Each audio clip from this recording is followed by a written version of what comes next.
বাসস্থান, নিরাপত্তা, স্বাস্থ্য, আমাদের শিশুদের ভবিষ্যৎ, এবং পাশাপাশি আমরা আরো কি চাই? আমাদের সবার কথা বলার অধিকার চাই, আমার তথ্যে প্রবেশ ক্ষমতা চাই, মানে তথ্য অধিকার চাই। তারপরে আমি কোন জায়গায় গেলে পরে আমার তথ্যটা পাবো, আমার সার্ভিসটা পাবো, সেই সম্পর্কে ইনফরমেশনগুলোর পাশাপাশি আমার আরো যে কাজ করার বৃহৎ পরিসর, সেই বৃহৎ পরিসরে কোন কোন জায়গায় আমরা কাজ করতে পারি সেই সম্পর্কেও আমরা জানতে চাই। আর কি চাই? আমাদের পাশে আমাদের প্রতিনিধি যাদেরকে আমরা ভোট দিয়ে নিয়ে আসি। আমি শেষ করি এটা হচ্ছে গিয়ে আমরা চাই আমাদের পাশে, আমাদের জনগণের পাশে তারা থাকবেন, কারণ তারা আমাদের প্রতিনিধি, তাই না? সেটার জন্য আমাদের ব্যবস্থাটাকে খুব সুন্দর, সাবলীল, অন্তর্ভুক্তিমূলক, অংশগ্রহণমূলক এবং স্বচ্ছ, আরেকটাকে জবাবদিহিমূলক। এই পয়েন্টগুলো আপনারা একটু প্লিজ লিখে নেন। সব কিছু এখানে আছে, আপনাদের আলোচনায় এসেছে। আপনারা বলেছেন 10টা পয়েন্ট। আপনাকে যদি এখন বা আমাকে যদি কেউ জিজ্ঞেস করে আমার জীবন ধারণের জন্য এখন কোন 10টা পয়েন্ট সবচেয়ে বেশি গুরুত্বপূর্ণ, আমি কি বলবো? আমার মাথার উপরে ছাদ আছে কিনা, পেটে ভাত আছে কিনা, আমি প্রতিদিন ঠিকমতো খেতে পারছি কিনা, আমার নিরাপত্তা আছে কিনা, আমার পাশে যে দাঁড়িয়ে আছে আমার মাথার উপরে ছাতার মতো, তিনি আমার সুরক্ষা কবচ হয়েছেন কিনা, আমি কথা বলতে পারছি কিনা, আমি আমার ইনফরমেশনটা পাচ্ছি কিনা, এবং সবকিছু সুন্দরভাবে আমার ভবিষ্যৎ প্রজন্মের জন্য এগিয়ে যাচ্ছে কিনা। ঠিক আছে? এর মধ্যে কিন্তু আপনার 10টা পয়েন্ট নিহিত। এরপরে যদি বলেন আর একটু ইলাবোরেট করতে, তাহলে আমি বলবো ভাইয়েরা সবাই বলেছেন, এই পয়েন্টগুলো লেখেন। জন অংশগ্রহণমূলক, অন্তর্ভুক্তিমূলক মানে কি? শুধু আমি আপনি এই শীতাতপ নিয়ন্ত্রিত কক্ষের মধ্যে বসে কথা বলছি তাই না।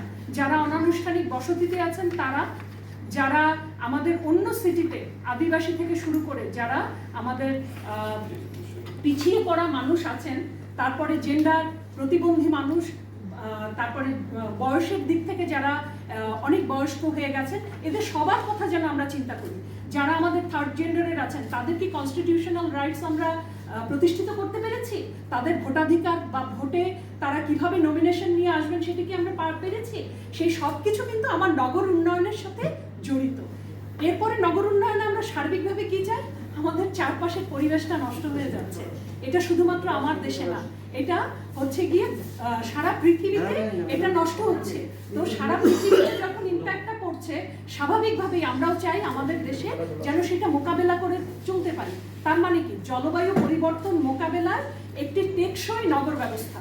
আমি আরেকবার বলছি, জলবায়ু পরিবর্তনের যে প্রভাব সেটা মোকাবেলায় একটি সবুজ, অন্তর্ভুক্তিমূলক, জন অংশগ্রহণমূলক একটি নগর চাই, যেখানে স্বায়ত্তশাসন থাকবে, জবাবদিহিমূলক ব্যবস্থা থাকবে, এবং আমরা যেখানে সুরক্ষিতভাবে, নিরাপদে আমাদের নাগরিকরা এবং আমাদের ভবিষ্যৎ প্রজন্ম এবং যারা পিছিয়ে পড়া জনগোষ্ঠী তাদের সবাইকে নিয়ে আমরা এগিয়ে যাব। এটাই হচ্ছে আমাদের মূল বক্তব্য। এটা আমাদের দাবি নয়, এটা আমাদের প্রস্তাবনা। কিন্তু প্রস্তাবনাটা কি হয়? দাবি আকারে যদি আমরা সবাই না তুলি, আমাদের সবচেয়ে বড় একটা অংশ আপনারা কেউ কথা বলেননি, সেটা হচ্ছে মিডিয়া নিয়ে একটি রিফরমেশন কমিশন হয়েছে, আপনারা সেই বিষয়ে কেউ কোনো কথা বলেননি।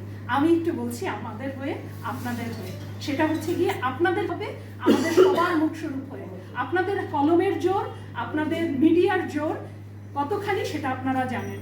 সেই জায়গাটায় আপনারা এগিয়ে আসুন, আমরা সবাই একসাথে সামনে আগাতে চাই। এটা দাবি বলেন, প্রস্তাবনা বলেন, সুপারিশ বলেন, সেটাই আমাদের ফোরামের পক্ষ থেকে আমরা আজকে আলোচনার টেবিলে নিয়ে এসেছি। আপনারা দয়া করে সুন্দরভাবে সেটাকে উপস্থাপন করবেন, আমাদের এটা প্রত্যাশা এবং একান্ত আন্তরিক অনুরোধ আপনাদের কাছে। এমন কোনো শব্দ আমরা ব্যবহার করব না যেটা কিনা আমরা কনস্টিটিউশন রিফর্মে আমরা বলেছি যে ঔপনিবেশিক, অসাংবিধানিক, এমন কোনো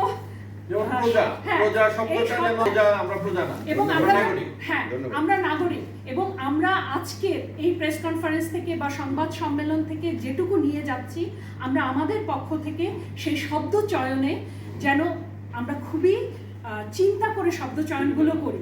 হ্যাঁ, তো এটাই ছিল আমাদের প্রতিনিধিত্ব করছি আরবান ফোরাম।